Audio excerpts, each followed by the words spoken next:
शुभोदय बच्चों, कैसे हैं आप सभी। आशा करती हूँ आप सभी सुखी है और स्वस्थ भी। हाँ बच्चों, आज की कक्षा में आप सबका स्वागत है। बच्चों, आप सभी जानते हैं हम कल की कक्षा में 9वीं कक्षा के 6वां पाठ चेरापूंजी से आया हूँ। इस पाठ के बारे में काफ़ी जानकारी प्राप्त कर चुके हैं। बच्चों, कल की कक्षा से हम ये जान लिए हैं कि मेघालय बादलों का घर है और मेघालय की राजधानी शिलांग के बारे में भी हम काफ़ी जानकारी प्राप्त कर चुके हैं। और हम ये भी जान लिए हैं कि मेघालय 3 पर्वतीय अंचलों में बंटा हुआ है।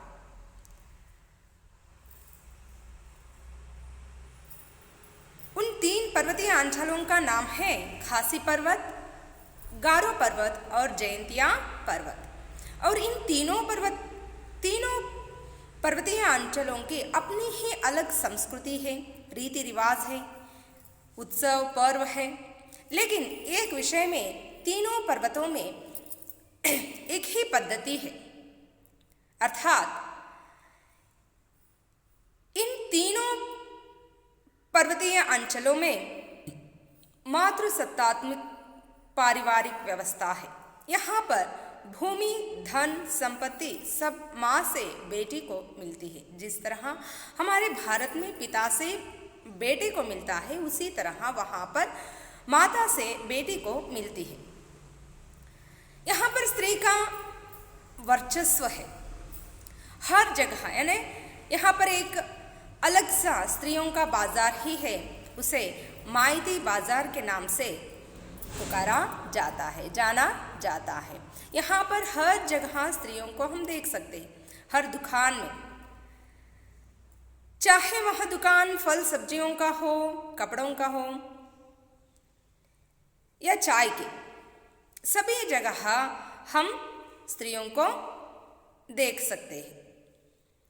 इस तरह इस बाजार के दृश्यों को देखकर लेखक और उनके साथियां आगे बढ़ते हैं तो कहाँ पर जाते हैं और वहाँ पर वे क्या देखते हैं, तब लेखक जी को क्या अनुभव प्राप्त होता है, इसके बारे में अब हम आज की कक्षा में जानेंगे। तो आइए हम देखते हैं आज की कक्षा में लेखक जी किस प्रकार के अनुभव प्राप्त कर लेते हैं। कुछ आगे बढ़कर संಗಮ ने जीप रुकवा दी। ಸ್ವಲ್ಪ ಮುಂದೆ ಹೋಗ್ತಿದ್ದಂತೆ ಸಂಗಮರವರು ಜೀಪನ್ನ ನಿಲ್ಲಿಸ್ತಾರೆ। हम सभी नीचे उतर गए। ಜೀಪಲ್ಲಿರುವಂತಹ ಸಂಗಮ ಮತ್ತು ಅವರ ಸ್ನೇಹಿತರೆಲ್ಲರೂ ಸಹ ಜೀಪಿನಿಂದ ಕೆಳಗಡೆ ಇಳಿತಾರೆ। सामने दिखाई पड़ रहा है नौहशंगा थ्यांग प्रपात, जो मास माई प्रपात के नाम से लोकप्रिय है। ಜೀಪಿಂದ ಇಳಿದ ತಕ್ಷಣವೇ ಅವರೆಲ್ಲರಿಗೂ ಒಂದು ರೀತಿಯ ವಿಸ್ಮಯ, ಆಶ್ಚರ್ಯ ಕಾದಿತ್ತು। ಆಗ ಅವರ ಕಣ್ಣಿಗೆ ಕಂಡಿದ್ದು ನೊಹಶಂಗಾ ಥಿಯಾಂಗ್ ಪ್ರಪಾತ್, ಒಂದು ಆಳವಾದ ಕಂದರ। ಆ ಆಳವಾದ ಕಂದರ ಮಾಸ್ಮಾಯಿ ಪ್ರಪಾತ್ ಅನ್ನೋ ಒಂದು ಹೆಸರಿನಿಂದ ಪ್ರಸಿದ್ಧವಾದಂತಹ ಒಂದು ಪ್ರೇಕ್ಷಣೀಯ ಸ್ಥಳವಾಗಿತ್ತು। ನೋಡೋದಕ್ಕೆ ತುಂಬಾ ವಿಸ್ಮಯವಾಗಿರುವಂತಹ, ಸುಂದರವಾಗಿರುವಂತಹ, ರಮಣೀಯವಾಗಿರುವಂತಹ ದೃಶ್ಯ ಆಗಿತ್ತು ಅದು। ऊंचे पहाड़ से सैकड़ों फुट नीचे पानी लगातार बेरोक टोक गिर रहा है। ಆ ಪ್ರಪಾತಕ್ಕೆ, ಆ ಕಂದರಕ್ಕೆ ಎತ್ತರವಾದಂತಹ ಪರ್ವತದಿಂದ 100 ಫುಟ್ ಕೆಳಗಡೆ ನೀರು ಬೇರೋಕ್ ಟೋಕ್ ಅಂದರೆ ಯಾವುದೇ ಅಡೆತಡೆ ಇಲ್ಲದೆ ಧಾರಾಕಾರವಾಗಿ ನೀರು ಕೆಳಗೆ ಧುಮುಕ್ತಾ ಇತ್ತು। ಆಗ ಸಂಗಮರವರ ಜೊತೆಗೆ ಬಂದಿರುವಂತಹ ಒಬ್ಬ ಸ್ನೇಹಿತರು ಹೇಳ್ತಾರೆ, ವಹಾ ದೇಖಿಯೇ ಸಾಮ್ನೆ ರಹಾ ಬಾಂಗ್ಲಾದೇಶ್। ಆ ರಮಣೀಯವಾದ ದೃಶ್ಯವನ್ನು ನೋಡ್ತಾ ಸಂಗಮರವರ ಜೊತೆಗೆ ಬಂದಂತಹ ಒಬ್ಬ ಸ್ನೇಹಿತರು ಅವರೆಲ್ಲರನ್ನ ಉದ್ದೇಶಿಸಿ ಹೇಳ್ತಾರೆ, ಅದೋ ಅಲ್ಲಿ ನೋಡಿ ಎದುರುಗಡೆ ಕಾಣ್ತಾ ಇರೋದೇ ಬಾಂಗ್ಲಾದೇಶ್, ಎಷ್ಟು ಸುಂದರವಾಗಿರುವಂತಹ, ರಮಣೀಯವಾಗಿರುವಂತಹ ದೃಶ್ಯ ಇದಾಗಿದೆ ಅಂಥೇಳಿ ಎಲ್ಲರೂ ಸಹ ಪ್ರಾಕೃತಿಕ ಸೌಂದರ್ಯದ ಒಂದು ಅನುಭವವನ್ನು ಪಡ್ಕೊಳ್ತಾರೆ। अभी अभी जब जीप से उतरे थे हल्की धूप थी, अभी क्षण भर बाद ही ಬಾದಲ್ ಘಿರೆ और ಹಲ್ಕಿ ಹಲ್ಕಿ ವರ್ಷಾ ಹೋನೆ ಲಗಿ. ಅವರು ಜೀಪಿನಿಂದ ಇಳಿದಾಗ ತಿಳಿಯಾದಂಥ ಒಂದು ಬಿಸಿಲಿತ್ತು. ಹಲ್ಕಿ ಧೂಪ್, ಹಗುರವಾದಂಥ ಎಳೆ ಬಿಸಿಲು ಆಗ ಇತ್ತು. ಅವರು ಜೀಪಿನಿಂದ ಇಳಿದಾಗ ಎಳೆ ಬಿಸಿಲಿತ್ತು. ಆದರೆ ಅಭಿ ಕ್ಷಣ ಭರ್ ಬಾದ್ ಹಿ, ಕೆಲವೇ ಕ್ಷಣಗಳ ಹಿಂದೆ, ನಾವು ಜೀಪಿನಿಂದ ಇಳಿದಾಗ ಕೆಲವು ಕ್ಷಣಗಳ ಹಿಂದೆ ಈ ವಾತಾವರಣದಲ್ಲಿ ಎಳೆ ಬಿಸಿಲಿತ್ತು. ಆದರೆ ಈಗ ಬಾದಲ್ ಘಿರೆ और ಹಲ್ಕಿ ಹಲ್ಕಿ ವರ್ಷಾ ಹೋನೆ ಲಗಿ. ಕೆಲವೇ ಕ್ಷಣಗಳ ನಂತರ, ಈಗ ಕೆಲವೇ ಕ್ಷಣಗಳ ಹಿಂದೆ ಎಳೆ ಬಿಸಿಲಿತ್ತು, ಆದರೆ ಈಗ ಮೋಡಗಳೆಲ್ಲ ಸುತ್ತಲೂ ಆವರಿಸಿಕೊಂಡು ತುಂತುರು ತುಂತುರು ಹನಿ ಮಳೆ ಹನಿ ಆಗ್ತಾ ಇದೆ ಅಂಥೇಳಿ ಹೇಳ್ತಾರೆ. ಮೈ ಸಂಗಮಾಗೆ ಆಗೆ ಅಪ್ನಾ ಪುರಾಣ ಸವಾಲ್ ದೊಹರಾತಾ ಹೂಂ.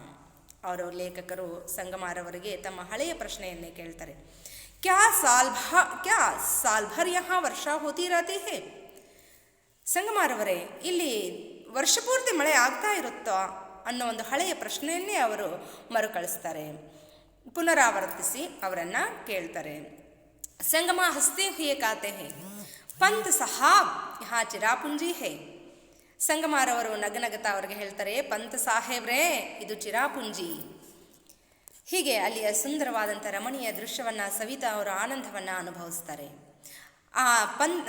ಸಂಗಮಾರವರು ಪಂತ್ಜಿ ಅವರಿಗೆ, ಪಂತ್ ಸಾಹೇಬ್ರೇ ಇದು ಚಿರಾಪುಂಜಿ ಅಂತ ಹೇಳಿದಾಗ ಅವರಿಗೆ ನೆನಪಿಗೆ ಬರುತ್ತೆ, ಹೌದು ಇದು ಚಿರಾಪುಂಜಿ, ಅತಿ ಹೆಚ್ಚು ಮಳೆಯಾಗುವಂಥ ಪ್ರದೇಶ ಅನ್ನೋ ಅನುಭವ ಅವರಿಗೆ ಆಗುತ್ತೆ. ಹಾಂ ಖಯಾಲ್ ಆಯಾ ಯಹಾ ಚಿರಾಪುಂಜಿ ಹೇ. ಆಗ ಅವ್ರು ಹೇಳ್ತಾರೆ, ಹೌದು ನನಗೀಗ ನೆನಪಿಗೆ ಬಂತು, ಇದು ಚಿರಾಪುಂಜಿ. समुद्र की सतह से कोई 1300 मीटर ऊपर जो विश्व में सबसे अधिक वर्षा वाले स्थान के लिए प्रसिद्ध है.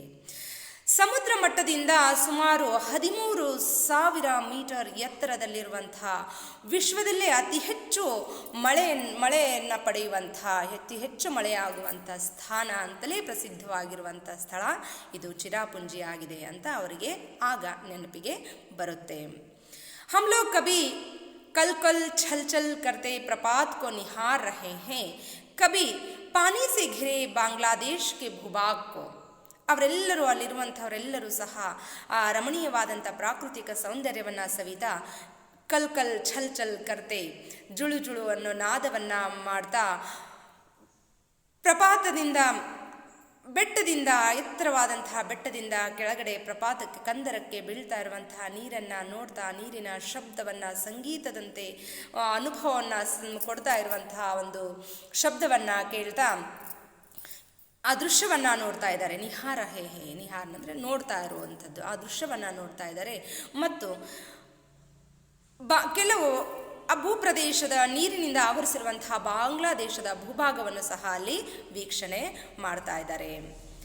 ವರ್ಷಾ ಫಿರ್ ಬಂದ್ ಹೋ ಗಯಿ ಹೇ, ಧೂಪ್ ಫಿರ್ ಖಿಲ್ ಆಯಿ ಹೇ. ಅಷ್ಟೇ ಕೆಲವು ಕ್ಷಣಗಳ ಹಿಂದೆ ಅವರು ಜೀಪನ್ನು ಇಳಿದಾಗ ಎಳೆ ಬಿಸಿಲಿತ್ತು. ಸ್ವಲ್ಪ ಕ್ಷಣಗಳ ನಂತರ ಮತ್ತೆ ಮಳೆ ಶುರುವಾಯಿತು. ಈಗ ಮತ್ತೆ ಅಲ್ಲಿ ಮಳೆ ನಿಂತು ಹೋಗಿ ಮತ್ತೆ ಎಳೆ ಬಿಸಿಲು ಅಲ್ಲಿ ಬೀಳ್ತು. ಇಸಿ ತರಹ ವರ್ಷಾ, ಧೂಪ್, ಕೊಹರೆ ಕಿ ಲುಕಾಚಿಪಿ ಕಾ ಖೇಲ್ ಚಲ್ತಾ ರಹತಾ ಹೇ ಯಹಾ. ಇದೇ ರೀತಿಯಾಗಿ ಮಳೆ, ಬಿಸಿಲು, ಕೊಹರೆ ಅಂದರೆ ಮಂಜು, ಈ ಮಳೆ, ಬಿಸಿಲು, ಮಂಜು ಇವುಗಳ ಕಣ್ಣ ಮುಚ್ಚಾಲೆ ಆಟ, ಲುಕಾಛಿಪಿ ಕಾ ಖೇಲ್ ಅಂದರೆ ಕಣ್ಣ ಮುಚ್ಚಾಲೆಯ ಆಟ ನಿರಂತರವಾಗಿ ಇಲ್ಲಿ ಪ್ರಕೃತಿಯಲ್ಲಿ ನಡೀತಾನೆ ಇರುತ್ತೆ. हम लोग अब जीप में बैठकर लौट रहे हैं. संगमा रास्ते में खासी जयंतियाँ और गारो पहाड़ियों के लोगों के बारे में बताने लगते हैं. ಅವರು ಆ ರಮಣೀಯವಾದ, ಸುಂದರವಾದಂಥ, ಮನಸ್ಸಿಗೆ ಮುದ ನೀಡುವಂಥ, ಎಲ್ಲ ಚಿಂತೆಯನ್ನು ಕಳೆಯುವಂಥ, ಬೇಸರವನ್ನು ದೂರಗೊಳಿಸುವಂತಹ ರಮಣೀಯವಾದ ದೃಶ್ಯದ ಆನಂದವನ್ನು ಅನುಭವಿಸಿ ಹಿಂತಿರುಗೋದಕ್ಕೆ ಸಿದ್ಧರಾಗಿ ಜೀಪಲ್ಲಿ ಬಂದು ಕುತ್ಕೊಳ್ತಾರೆ. ಎಲ್ಲರೂ ಸಹ ವಾಪಸ್ ಬರೋದಕ್ಕೆ ಸಿದ್ಧರಾಗ್ತಾರೆ. ಬರ್ತಾ ಇರುವಂತಹ ಸಂದರ್ಭದಲ್ಲಿ ಸಂಗಮಾರವರು ರಸ್ತೆಯಲ್ಲಿ ಖಾಸಿ, ಜಯಂತಿಯ ಮತ್ತು ಗಾರೋ ಪರ್ವತಗಳ ಬಗ್ಗೆ ಅವರಿಗೆ ಹೇಳೋದಕ್ಕೆ ಪ್ರಾರಂಭ ಮಾಡ್ತಾರೆ. वे कहते हैं, खासियों को यहाँ सम्मान की दृष्टि से देखा जाता है. ಆ ಸಂಗಮಾರವರು ಅವ್ರಿಗೆ ಹೇಳ್ತಾರೆ, ಖಾಸಿ ಪರ್ವತದಲ್ಲಿರುವಂತಹ ಎಲ್ಲರಿಗೂ ಸಹ ಇಲ್ಲಿ ವಿಶೇಷವಾದ ಸ್ಥಾನಮಾನವನ್ನು ನೀಡಲಾಗಿದೆ. ಅವರೆಲ್ಲರನ್ನ ಇಲ್ಲಿ ಗೌರವದ ದೃಷ್ಟಿಯಿಂದ ನೋಡಲಾಗುತ್ತೆ. ಕರೀಬ್ 6 लाख गारो लोगों की मातृभूमि है गारो पर्वतमालाएं. ಸರಿ ಸುಮಾರು 6 ಲಕ್ಷಕ್ಕೂ ಹೆಚ್ಚು ಗಾರೋ ಜನರು ಈ ಗಾರೋ ಪರ್ವತದಲ್ಲಿ ವಾಸ ಮಾಡ್ತಾ ಇದ್ದಾರೆ. ಇದು ಅವರ ಮಾತೃಭೂಮಿಯಾಗಿದೆ. ಈ ಗಾರೋ ಪರ್ವತ ಶ್ರೇಣಿಯಲ್ಲಿ 6 ಲಕ್ಷಕ್ಕೂ ಹೆಚ್ಚು ಜನ ಇಲ್ಲಿ ವಾಸ ಮಾಡ್ತಾ ಇದ್ದಾರೆ. यहाँ माना जाता है कि गारो समूह ಬೋಡೋ ಜಾತಿ का अंग है. ಇಲ್ಲಿ ಒಂದು ಅನಾದಿ ಕಾಲದಿಂದಲೂ ನಂಬಿಕೊಂಡು ಬಂದಿರುವಂತಹ ಒಂದು ನಂಬಿಕೆ ಏನಪ್ಪ ಅಂದರೆ, ಗಾರೋ ಸಮೂಹ ಬೋಡೋ ಜಾತಿಯ ಒಂದು ಅಂಗವಾಗಿದೆ ಅನ್ನೋ ಒಂದು ನಂಬಿಕೆ ಇಲ್ಲಿ ಆಳವಾಗಿ ಬೇರೂರಿದೆ ಅಂಥೇಳಿ ಹೇಳ್ತಾರೆ. ನೋಂಗ್ ಕ್ರೇಮ್ ಉನ್ಕಾ ಪ್ರಮುಖ ನೃತ್ಯ ಹೇ. ನೋಂಗ್ ಕ್ರೇಮ್ ಅನ್ನೋದು ಅವರ ಪ್ರಮುಖ ನೃತ್ಯವಾಗಿದೆ. ದೊಡ್ಡ ದೊಡ್ಡ ಉತ್ಸವಗಳಲ್ಲಿ ಸಮಾರಂಭಗಳಲ್ಲಿ ಆಡುವಂತಹ ಒಂದು ನೃತ್ಯವಾಗಿದೆ. ಜಯಂತಿಯಾ ಪಹಾಡೋಂಕೆ ಉತ್ಸವ ಕಾ ನಾಮ್ ಹೇ ಬೆಹಡನ್ ಖಲಾಮ್. ಜಯಂತಿಯಾ ಪರ್ವತದಲ್ಲಿ ವಾಸ ಮಾಡ್ತಾ ಇರುವಂಥವರ ಉತ್ಸವದ ಹೆಸರು, ಅವರು ಆಚರಿಸುವಂಥ ದೊಡ್ಡ ದೊಡ್ಡ ಸಮಾರಂಭಗಳಲ್ಲಿ ಮಾಡುವಂತಹ ಉತ್ಸವದ ಹೆಸರು ಬೆಹಡನ್ ಖಲಾಮ್ ಎಂದು ಹೇಳ್ತಾರೆ. ಹೀಗೆ ಸಂಗಮಾರವರು ಜೀಪಲ್ಲಿ ಕುತ್ಕೊಂಡು ಪ್ರಯಾಣ ಮಾಡುವಂಥ ಸಂದರ್ಭದಲ್ಲಿ ಆ 3 ಪರ್ವತಗಳ ಬಗ್ಗೆ ಸಾಕಷ್ಟು ಮಾಹಿತಿಯನ್ನು ಅವರಿಗೆ ಹೇಳ್ತಾರೆ. ಆಗೆ ಚಲ್ಕರ್ ಏಕ್ ಸ್ಥಾನ್ ಪರ್ जीप रुकती है. हम उतरते हैं. बगल में एक गोलाकार विशाल पत्थर है. संगमा बताते हैं यह प्राकृतिक शिवलिंग है. ಮುಂದೆ ಸಾಗ್ತಾ ಅವರು ಪ್ರಯಾಣದುದ್ದಕ್ಕೂ ಸಹ ಪರ್ವತಗಳ ಬಗ್ಗೆ, ಪರ್ವತ ಶ್ರೇಣಿಗಳಲ್ಲಿ ವಾಸ ಮಾಡ್ತಾ ಇರುವಂಥ ಜನರ ಬಗ್ಗೆ, ಅವರು ಆಚರಿಸ್ಕೊಂಡು ಬಂದಿರುವಂತಹ ಪದ್ಧತಿಗಳ ಬಗ್ಗೆ ಸಾಕಷ್ಟು ವಿಷಯವನ್ನು ಅವರಿಗೆ ಹೇಳ್ತಾ ಇದ್ರು. ಹಾಗೆ ಅವರಿಗೆ ಆ ದಾರಿ ಕಳೆದು ಹೋದಂತಹ ಪ್ರಯಾಣದ ಒಂದು ಸಮಯದ ಅರಿವು ಅವರಿಗೆ ಆಗಲೇ ಇಲ್ಲ. ಒಂದು ಸ್ಥಾನಕ್ಕೆ ಹೋಗಿ ಜೀಪನ್ನು ನಿಲ್ಲಿಸ್ತಾರೆ. ಅಲ್ಲಿ ಅವರೆಲ್ಲರೂ ಸಹ ಜೀಪಿಂದ ಕೆಳಗಡೆ ಇಳಿತಾರೆ. ಬಗಲ್ ಮೇ ಗೋಲಾಕಾರ ವಿಶಾಲ್ ಪತ್ಥರ್ ಹೇ. ಅವರು ಜೀಪನ್ನು ಇಳಿದ ತಕ್ಷಣ ಅವರ ಪಕ್ಕದಲ್ಲಿ ಒಂದು ಗೋಲಾಕಾರವಾಗಿರುವಂತಹ ಒಂದು ವಿಶಾಲವಾಗಿರುವಂತಹ ಒಂದು ಬಂಡೆಗಲ್ಲನ್ನು ಅವರು ನೋಡ್ತಾರೆ. ಸಂಗಮ ಬತಾತೆ ಹೇ ಯಹ ಪ್ರಾಕೃತಿಕ್ ಶಿವಲಿಂಗ ಹೇ. ಸಂಗಮರವರು ಹೇಳ್ತಾರೆ, ಇದು ಪ್ರಾಕೃತಿಕ್ ಶಿವಲಿಂಗವಾಗಿದೆ, ಪ್ರಾಕೃತಿಕವಾಗಿ ಉದ್ಭವಿಸಿರುವಂಥ ಶಿವಲಿಂಗವಾಗಿದೆ. ಇದು ಯಾರಿಂದಲೂ ನಿರ್ಮಿತವಾಗಿರುವಂಥ ಶಿವಲಿಂಗವಲ್ಲ, ಪ್ರಾಕೃತಿಕವಾಗಿ ಉದ್ಭವವಾಗಿರುವಂಥ ಶಿವಲಿಂಗವಾಗಿದೆ ಅಂಥೇಳಿ ಹೇಳ್ತಾರೆ.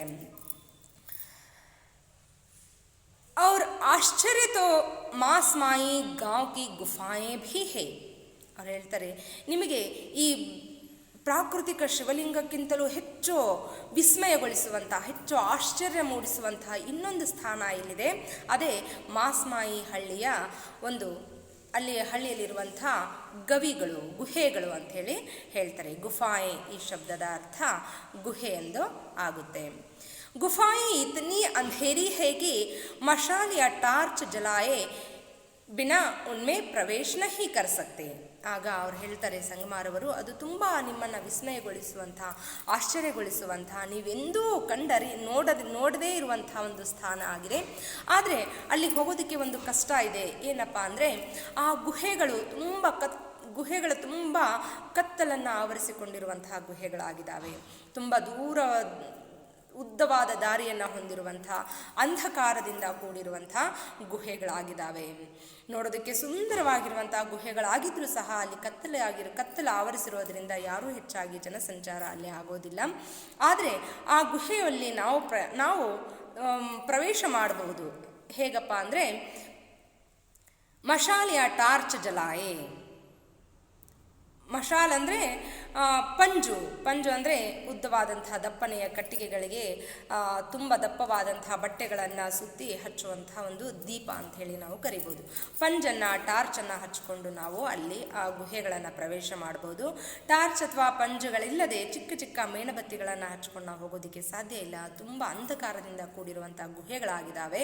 ಆ ಗುಹೆಯನ್ನು ಪ್ರವೇಶ ಮಾಡೋದಕ್ಕೆ ಟಾರ್ಚ್ ಅಥವಾ ಪಂಜುಗಳೇ ಬೇಕು. ಅವುಗಳನ್ನು ಹೊರತುಪಡಿಸಿ ನಾವು ಆ ಗುಹೆಯಲ್ಲಿ ಪ್ರವೇಶ ಮಾಡೋದಕ್ಕೆ ಸಾಧ್ಯ ಆಗೋದಿಲ್ಲ ಅಂತ ಸಂಗಮಾರವರ ಜೊತೆಗೆ ಬಂದಿರುವಂತಹ ಒಬ್ಬ ಸ್ನೇಹಿತ ಅವರಿಗೆ ಹೇಳ್ತಾರೆ. ಇಲ್ಲಿ ಮಕ್ಕಳೇ ನಾವು ನೋಡಬಹುದು ಆ ಗುಹೆಗಳು ಯಾವ ರೀತಿಯಾಗಿದ್ದಾವೆ ಅಂಥೇಳಿ. ತುಂಬ ಅಂಧಕಾರದಿಂದ ಕೂಡಿರುವಂಥ ಗುಹೆಗಳಾಗಿದ್ದಾವೆ. ನಾವು ಈ ಚಿತ್ರದಲ್ಲಿ ಕಾಣಬಹುದು, ಎಲ್ಲೂ ಸಹ ಬೆಳಕಿಲ್ಲೇ ಇಲ್ಲ. ಆ ಗುಹೆಯನ್ನು ಪ್ರವೇಶ ಮಾಡಬೇಕಂದ್ರೆ ನಾವು ಈ ರೀತಿಯಾಗಿ ಆ ಚಿತ್ರದಲ್ಲಿ ತೋರಿಸಿರುವಂತೆ ಪಂಜುಗಳನ್ನು ಅಥವಾ ಟಾರ್ಚ್ಗಳನ್ನು ಹಚ್ಕೊಂಡೇ ಬರಬೇಕಾಗುತ್ತೆ.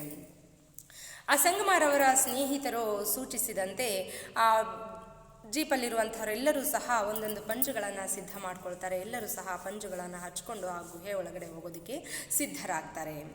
ಹಮ್ನೆ ಮಶಾಲೆ ಜಲಾ ಲಿ ಹೈ ಔರ್ ಹಮ್ ಗುಫಾओं के अंदर आगे बढ़ रहे हैं. ಎಲ್ಲರೂ ಸಹ ಪಂಜುಗಳನ್ನು ಹಚ್ಕೊಂಡು ಆ ಆಶ್ಚರ್ಯಕರವಾದಂತಹ ಗುಹೆಗಳನ್ನು ನೋಡಬೇಕು, ಆ ಒಂದು ಅನುಭವವನ್ನು ನಾವು ಪಡ್ಕೊಳ್ಬೇಕು ಅನ್ನೋ ಒಂದು ಕಾತುರತೆಯಿಂದ ಅವರೆಲ್ಲರೂ ಸಹ ಗುಹೆಯನ್ನು ಪ್ರವೇಶ ಮಾಡ್ತಾರೆ. ಗುಹೆಯ ಒಳಗಡೆ ಅವರು ಮುಂದೆ ಸಾಗ್ತಾ ಹೋಗ್ತಾರೆ. ಅಲಗ್ ಅಲಗ್ ಅಲಗ್ ಅಲಗ್ ऊपर नीचे पत्थर सदियों से गुफाएं इसी तरह है और दूर बहुत दूर तक चली गई है. ಬೇರೆ ಬೇರೆ ಆಕಾರದ ಕಲ್ಲುಗಳಿಂದ ನಿರ್ಮಿತವಾಗಿರುವಂಥ ಆ ಕಲ್ಲು ಮೇಲೆ ಕೆಳಗೆ ಜೋಡಿಸಿರುವಂತಹ ಕಲ್ಲುಗಳಿಂದ, ಬೇರೆ ಬೇರೆ ಆಕಾರದ ಕಲ್ಲುಗಳಿಂದ ಜೋಡಿಸಿರುವಂತಹ ಒಂದು ಆ ಗುಹೆಯನ್ನು ನೋಡಿದಾಗ ಅವರಿಗೆ ನಿಜಕ್ಕೂ ಸಹ ಆಶ್ಚರ್ಯ ಆಗುತ್ತೆ. ಯಾವ ಮನುಷ್ಯನಿಂದಲೂ ಇದನ್ನು ಕಟ್ಟೋದಕ್ಕೆ ಸಾಧ್ಯ ಇಲ್ಲ. ಅಂಥ ಒಂದು ವಿಚಿತ್ರವಾಗಿರುವಂಥ, ತುಂಬ ಅದ್ಭುತವಾಗಿರುವಂಥ ಗುಹೆಗಳಾಗಿದ್ದಾವೆ ಇವು ಅನ್ನೋ ಅನುಭವ ಅವರಿಗೆ ಆಗುತ್ತೆ. ಆಗ ಅವರ ಸ್ನೇಹಿತರು ಹೇಳ್ತಾರೆ, ಸದಿಯೋ ಸೇ ಗುಫಾಯಿ ಇಸಿ ತರಹ ಹೇ. ತುಂಬ ವರ್ಷಗಳಿಂದ, ಸದಿಯೋ ಅಂದರೆ ತುಂಬ ವರ್ಷಗಳಿಂದ ಈ ಗುಹೆಗಳು ಇದೇ ರೀತಿಯಾಗಿದ್ದಾವೆ. ಅವ್ರು ದೂರ ತಕ್ ಬಹುತ್ ದೂರ ತಕ್ ಚಲಿ ಗೈ ಹೇ. ತುಂಬ ಉದ್ದವಾದಂಥ ದಾರಿಯನ್ನು ಹೊಂದಿವೆ, ತುಂಬ ದೂರದವರೆಗೂ ಇವು ಹೀಗೆ ಅಂಧಕಾರವನ್ನು ಹೊಂದಿರುವಂಥ ಗುಹೆಗಳಾಗಿದ್ದಾವೆ. ಹಮ್ ಲೋಗ್ ಕುಚ್ ದೂರ್ ಜಾಕರ್ ಲೌಟ್ ಪಡ್ತೆ ಹೇ. ಆ ಗುಹೆಯನ್ನು ಪೂರ್ತಿಯಾಗಿ ದಾಟೋದಕ್ಕೆ ಇವರಿಂದ ಸಾಧ್ಯ ಆಗಲೇ ಇಲ್ಲ. ಯಾಕಂದರೆ ಅಷ್ಟು ಅಂಧಕಾರದಿಂದ ಕೂಡಿರುವಂಥ ಗುಹೆಗಳಾಗಿದ್ವು ಮತ್ತು ಅಷ್ಟು ಉದ್ದವಾದ ದಾರಿಯನ್ನು ಹೊಂದಿರುವಂಥ ಗುಹೆಗಳಾಗಿದ್ವು. ಹಾಗಾಗಿ ಅವರೆಲ್ಲರೂ ಸಹ ಸ್ವಲ್ಪ ದೂರ ಹೋಗಿ ಮತ್ತೆ ವಾಪಸ್ ಬರ್ತಾರೆ. ಜೈಸೆ ಆಶ್ಚರ್ಯ ಲೋಕ್ ಸೆ ಲೌಟ್ ರಹೇ ಹೇ. ವಾಪಸ್ ಹಿಂತಿರುಗುವಂಥ ಸಂದರ್ಭದಲ್ಲಿ ಎಲ್ಲರ ಮನಸ್ಸಲ್ಲೂ ಒಂದು ರೀತಿಯ ವಿಸ್ಮಯ, ಒಂದು ರೀತಿಯ ಆಶ್ಚರ್ಯ ಕಾದಿತ್ತು. ಇಂಥ ಒಂದು ಅದ್ಭುತವಾದ ಸ್ಥಾನಕ್ಕೆ ನಾವು ಭೇಟಿ ನೀಡಿದ್ವಿ, ಇಂಥ ಅದ್ಭುತವಾದ ಸ್ಥಾನವನ್ನು ನೋಡಿದ್ವಲ್ಲ, ನಮ್ಮ ಜನ್ಮ ಸಾರ್ಥಕವಾಯಿತು ಅನ್ನೋ ಅನುಭವ ಅವ್ರಿಗೆ ಆಗುತ್ತೆ. ಯಾವುದೋ ಒಂದು ಆಶ್ಚರ್ಯ ಲೋಕದಿಂದ ನಾವು ಹಿಂತಿರುಗ್ತಾ ಇದ್ದೀವಿ ಅನ್ನೋ ಆನಂದದೊಂದಿಗೆ, ಅನ್ನೋ ಅನುಭವದೊಂದಿಗೆ ಅವರು ಅಲ್ಲಿ ಆ ಗುಹೆಯಿಂದ ಹೊರಗಡೆ ಬರ್ತಾರೆ. ಹೀಗೆ ಲೇಖಕರು ಆ ಮೇಘಾಲಯವನ್ನು ಪ್ರವೇಶ ಮಾಡಿದಾಗ ಅಲ್ಲಿರುವಂಥ ರಮಣೀಯವಾದಂಥ, ಸ್ವಚ್ಛವಾಗಿರುವಂಥ, ಸುಂದರವಾಗಿರುವಂಥ, ಎಲ್ಲೂ ಇಡೀ ನಾವು ಭೂಲೋಕದಲ್ಲ ನೋಡರಿಯದಂಥ ಒಂದು ಪ್ರಾಕೃತಿಕ ಸೌಂದರ್ಯನ ಹೊಂದಿರುವಂಥ ಒಂದು ಸ್ಥಾನವನ್ನು ಕಂಡು ಅಲ್ಲಿರುವಂಥ ಜಲಪಾತಗಳಾಗಿರ್ಬೋದು, ಪರ್ವತ ಶ್ರೇಣಿಗಳಾಗಿರ್ಬೋದು, ಅಲ್ಲಿರುವಂಥ ಒಂದು ರೀತಿ ರಿವಾಜು ಪದ್ಧತಿಗಳು ಇವೆಲ್ಲವನ್ನು ಕಂಡು ನಿಜಕ್ಕೂ ಸಹ ಆನಂದವನ್ನು ಪಡ್ತಾರೆ. ಆದ್ದರಿಂದಲೇ ಈ ಪಾಠದ ಪೂರ್ವದಲ್ಲಿ, ಈ ಪಾಠದ ಒಂದು ಆಶಯ ಅಂದರೆ ಈ ಪಾಠದ ಉದ್ದೇಶದಲ್ಲಿ ಲೇಖಕರು ಹೇಳ್ತಾರೆ, ಮನುಷ್ಯ ನಿಜಕ್ಕೂ ಸಹ ಬೇರೊಂದು ಸ್ಥಳಗಳಿಗೆ ಪ್ರವಾಸಕ್ಕೆ ಹೋಗಬೇಕು, ಪ್ರವಾಸವನ್ನು ಕೈಗೊಳ್ಳಬೇಕು.